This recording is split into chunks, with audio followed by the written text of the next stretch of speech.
الضالين يسبح لله ما في السماوات وما في الأرض الملك القدوس العزيز الحكيم هو الذي بعث في الأميين رسولا منهم يتلو عليهم آياته ويزكيهم ويعلمهم الكتاب والحكمة وإن كانوا من قبل لفي ضلال مبين وآخرين منهم لما يلحقوا بهم وهو العزيز الحكيم ذلك فضل الله يؤتيه من يشاء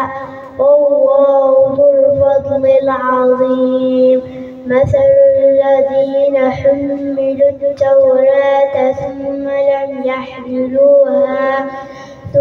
لم يحملوها كمثل الحمار يحمل أسفارا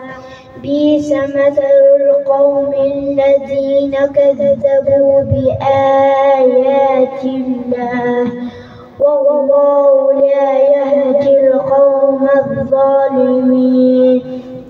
قل يا أيها الذين هادوا إن زعمتم أنكم أولياء لله من